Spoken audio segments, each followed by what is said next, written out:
네, 코로나19 하루 확진자가 연일 700명 안팎을 기록하고 있습니다. 이런 가운데 K주사기로 알려진 최소 잔여량 주사기에서 이물질이 발견돼 정부가 수거에 나섰습니다. 네, 김윤 서울대 의대 교수와 코로나19 상황 짚어보겠습니다. 교수님 어서 오십시오. 안녕하십니까. 일단 코로나19 확진자 숫자 오늘도 600명대, 나흘째 600명대입니다. 네. 지금 추이 어떻게 보십니까? 생각한 것보다는 완만한 증가세를 보이고 있다고 볼 수 있고요. 오늘은 이제 주말 효과가 있어서 검사량이 줄어서 예. 실제보다는 조금 더 적은 환자 수가 나올 가능성이 있고 다음 주 초에는 이제 아마 700명대를 오르락내리락 하지 않을까 싶습니다. 그 일부 전문가분들은 점진적인 증가가 더 위험하다 이런 네. 얘기도 하던데 어떤 이유입니까? 글쎄요, 빠른 속도의 증가가 더 위험하지 않을까요? 그러니까 점진적인 증가세가 지금 나타나는 이유는 그 백신 접종으로 3차 유행까지 대규모 집단 감염이 발생하던 요양병원이나 요양원, 예. 그리고 병원 등에서 지금 감염이 현저하게 줄면서 예. 그 효과가 지금 4차 유행이 시작되는 시기임에도 불구하고 상대적으로 완만한 상승세를 보이고 있는 상황이라고 해석할 수 있을 것 같습니다. 예. 우리가 걱정되는 것 중에 하나가 지금 10명 가운데 3명 정도는 내가 왜 감염됐는지 모르겠다 네. 이런다는 거예요. 네. 좀 위험하지 않을까요? 그러니까 감염 경로를 모르는 감염은 이제 무증상자나 경증 그 감염자에 의해서 감염이 생기는, 예. 그러니까 진단되지 않은 이제 사람에서 감염이 생기는 건데 네. 그 비율이 높다고 하는 이야기는 그만큼 우리가 확진된 환자 말고 무증상자나 경증의 코로나 환자의 숫자가 늘어났다는 것을 반증하는 것입니다. 예. 이제 그렇기 때문에 그 경로를 알 수 없는 감염 확진자의 숫자가 늘어난다고 하는 이야기는 그만큼 이제 재유행의 가능성이 좀 높아진 상태다. 예. 이렇게 해석할 수 있을 것 같습니다. 네, 그리고요.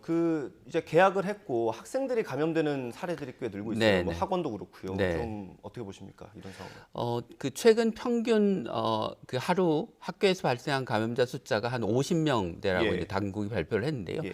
그 50명대는 이제 최근 그 확진자 수가 600명대를 오르내리고 있는 거를 고려하면 이제 10% 미만 수준입니다. 예. 그래서 이전에 300명대를 기록할 때도 한 30명, 지금 600명대를 기록할 때도 한 50명이어서 전체 확진자 수가 늘어난 것에 영향을 받은 것이지 예. 특별히 학교의 방역이 지금 뭐 허점을 보이거나 취약해져서 학교에서의 감염자가 뭐 그 지나치게 늘어났다 이렇게 볼 수는 없을 것 같습니다. 뭐 그럼에도 하지만 불- 이제 네. 일부 그 기숙사에서의 감염처럼 예. 학교 방역에서 좀 노출되고 있는 허점에 대해서는 교육 당국이 빨리 대책을 좀 마련할 예. 필요가 있을 것 같습니다. 그러면 어쨌든 교육부에서는 그 기숙형 뭐 학원이든 학교든 네. 그런 곳을 중심으로 좀 대안을 마련하면 되겠네요. 네, 그렇습니다. 그리고 이제 지금 학교 내에서의 집단 감염보다는 외부에서 코로나에 걸린 학생이나 교직원이 학교에 와서 이제 부분적인 감염을 일으키는 경우들이 많아서 예.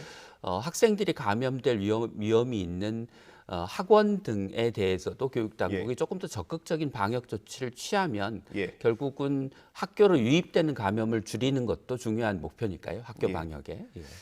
지금 확진자 숫자만 놓고 보면 뭐 거리두기 단계에 대입을 했을 때 2.5단계 수준이지 않습니까? 그럼에도 네. 불구하고 지금 어쨌든 정부는 아직까지는 검토하지 않는 거리두기를 상향하는 걸 검토하지 않는 것 같아요. 네. 그 관련 브리핑이 있어서요. 저희가 잠시 듣고 다시 얘기 나눠보겠습니다.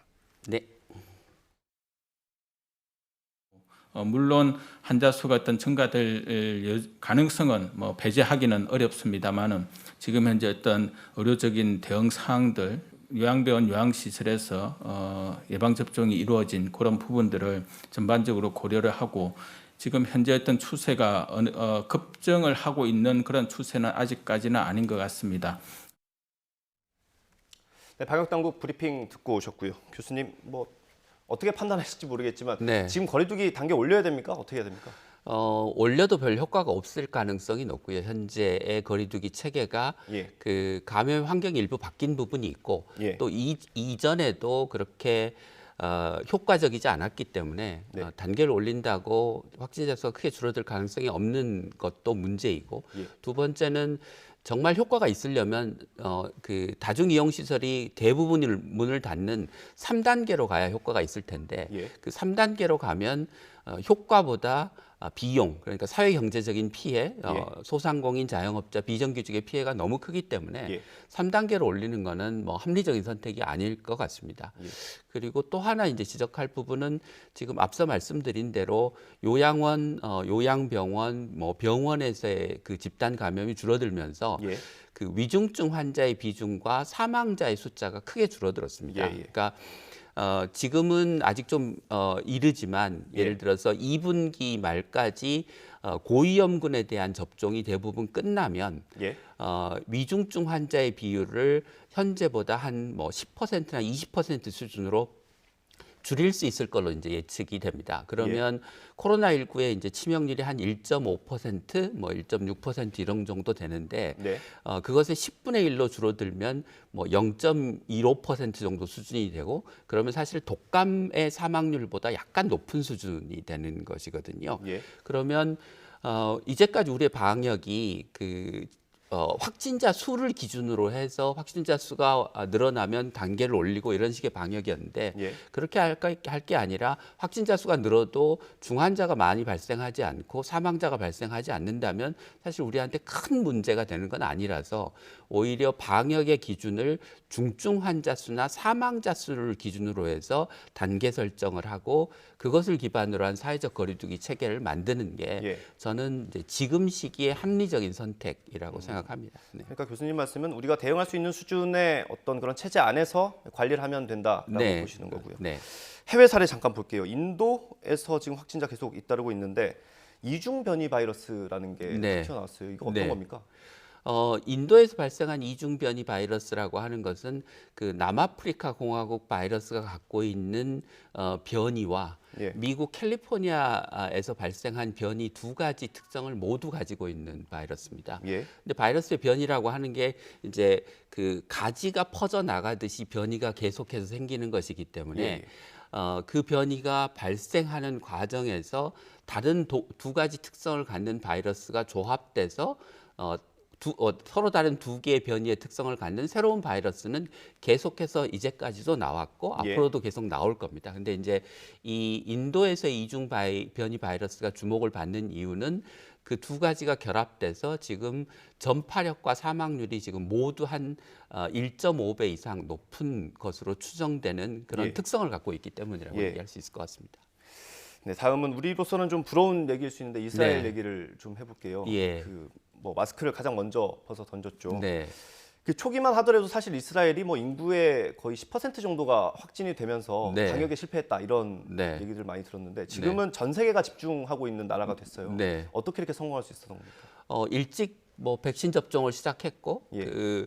이제 화이자 백신을 대량으로 도입할 수 있었던 이유가 그 백신 접종 후에 이제 여러 가지 국민들의 백신 접종과 관련된 임상 데이터를 화이자에 제공하기로 하고 예. 전폭적인 어떤 백신 공급을 약속받고 빠른 속도로 백신 접종을 시행한 게 이제 현재와 같은 긍정적인 상황을 맞게 된 것 같습니다. 그게 전반적으로 지금 전 세계적으로 나타나고 있는 현상이 초기에 방역에 실패했던 영국이나 미국이나 이스라엘 같은 나라들은 백신 구매를 공격적으로 해서 빠른 속도로 접종을 한 결과 예. 지금 최근에는 오히려 상황이 굉장히 좋아지고 있고 예. 초기에 방역에 성공했던 이제 아시아 국가나 뭐 호주, 뉴질랜드 같은 국가들은 백신 접종을 좀 뭐 안전하고 보수적으로 이제 하면서 접종의 속도가 느리고 지금 오히려 이제 재유행의 위기를 맞고 있는 상황이 벌어지고 있어서 이게 약간 역설적인 상황이 벌어지고 있는 것 같습니다. 예. 이번에 미국 얘기 한번 보겠습니다. 이게 그 부스터샷이라고 네. 하더라고요. 3차 네. 접종을 한다고 이제 예. 계획을 발표한 건데 네. 이게 보통의 백신에도 부스터샷이라는 개념이 있는 겁니까? 예, 그렇습니다. 예를 들면 뭐 간염 예방 접종을 우리가 하면 정규 접종이 끝난 다음에 일정 기간 이후에 이제 부스터샷 재접종을 하게 되는데 그것은 백신 접종을 이제 하고 난 다음에 형성된 항체가 이제 그 수준이 점점점 떨어져서 면역력을 유지할 수 없을 만큼 그 이하 수준으로 떨어지면 이제 소위 부스터샷 추가 접종을 통해서 항체 수준을 올려주고 면역력 수준을 올려주는 예. 것이고요. 지금 이제 파이자에서 그렇게 얘기한 이유는 아마 그 자체에서 이제 그 임상 시험에 참가했던 사람들을 쭉 추적 관찰한 결과 예. 6개월이 지나면 이제 항체 수준이 떨어져서 예. 이제 면역력을 그 유지할 수 없는 수준 이하로 떨어지는 경우들이 꽤 된다고 아마 판단을 한 것 같습니다. 그래서 면역력을 지속적으로 유지하기 위해서는 6개월에서 12개월 사이에 소위 부스터샷을 접종해야 지속적으로 면역이 확보되는 면역 능력이 확보되는 상황이라고 네. 판단을 한 것 같습니다. 그러면 백신이 초기에 이렇게 확보 전쟁이 뭐 있고 이럴 때 네. 부스터샷 개념이 나오진 않았던 것 같거든요. 그런 걱정이 없었던 겁니까? 초기에도 그 우리가 이제 백신 접종 이후에 형성된 뭐 소위 중화 항체가 얼마나 오래 지속될 것인지에 대해서 우리가 잘 모른다. 예. 그렇기 때문에 중화 항체 수준이 오랫동안 지속되지 못하면 추가 접종이 필요하다라는 예. 이야기가 있었죠. 아, 그렇습니까? 결과론적으로 보면 이게 백신 확보 전쟁이 또 다시 불거질 테고 그러면 우리나라 입장에서는 어려워지는 거 아니겠습니까? 지금 이제 아스트라제네카와 얀센의 백신의 이제 혈전과 관련된 부작용 논란, 예. 그다음에 이제 그 파이자가 얘기하는 이제 부스터샷으로 인해서 그 이후에 백신 확보가 점점 더 어려운 상황에 이제 처할 것 같고, 예. 그래서 이제 우리나라가 3분기에 대부분의 접종이 이루어지도록 되어 있는데 예. 이제 2천만 명 이상이 접종을 해야 되는데 거기에 필요한 접종 그 백신 물량을 충분히 확보할 수 있을지 예. 현재 좀 의심스러운 상황 또는 위태로운 좋지 않은 환경이 계속해서 조성되는 것 같습니다. 예. 이렇게 변수가 많은데도 일단 정부는 11월 집단 면역 목표 달성하겠다 이런 의지를 가지고 있어요. 네. 관련 인터뷰가 있어서 잠시 보고 오겠습니다. 1차로 65세 이상, 2차로 기저질환자에 대한 접종을 통해서 방어력이 확보가 된다면 그 순간이 바로 1단계로 국내의 집단 면역이 완성되는 시기이고 피해를 최소화시킨다는 목표가 실현되는 때입니다. 교수님, 일단 뭐 앞으로도 많은 변수가 나올 수 있겠지만 네. 11월 집단 면역 가능하다고 보십니까? 쉽지 않아 보입니다. 예. 그리고 이제 방금 그 정부에서 발표한 내용을 보면 예. 이제 11월에 전 국민의 집단 면역을 달성하겠다고 하는 게 아니고 예. 65세 이상 고령층이나 기저질환자에게 접종을 모두 하는 게 1차적인 집단 면역의 목적을 달성하는 것이라고 약간 이제 말을 지금 바꾸고 있는 상황이라 예. 그 정부가 이렇게 말을 바꾸는 이유도 11월에 집단 면역을 달성하기 어렵다는 전망을 내부적으로도 하고 있는 게 아닌가라는 생각이 듭니다. 네, 이렇게 변수가 여기저기서 많이 터지다 보니까 그 뭐 백신 다른 백신을 좀 도입해야 되는 거 아니냐? 그 중에 그 러시아의 스푸트니크 V를 네. 가져와야 되는 거 아니냐 이런 얘기도 있던데 어떻게 네. 생각하세요? 이제 스푸트니크 백신은 그 효과는 뭐 90% 이상으로 공인된 이제 의학 잡지를 통해서 이제 검증이 된 백신입니다. 단 문제는 그 안전성의 문제인데요. 예. 최근에 이제 그러니까 러시아 백신도 그 아스트라제네카나 얀센처럼 그 아데노바이러스 벡터를 이용한 백신이라 똑같이 혈전 발생의 가능성이 있는데 그 러시아 백신을 접종한 이제 국가들에서 혈전 발생 사례들이 지금 보고가 되고 있어서 예. 이게 그 백신으로 인한 이제 혈전 발생인지를 좀 검증해야 되는 상황입니다. 그래서 예. 만약에 이것도 아데노바이러스에 기반한 백신이라 똑같은 혈전 부작용이 생긴다고 하면 예. 아마 추가 도입은 좀 어렵지 않을까 싶습니다. 그래서 안전성이 도입 여부를 판단하는 핵심적인 기준이 될 것 같습니다. 예. 교수님 마지막으로 그 저희가 K 주사기라고 네. 불렀던 최소 잔여량 주사기에서 이물이 발견됐습니다. 네. 이거 어떻게 좀 걱정을 안 해도 됩니까? 어떻게 해야 돼요?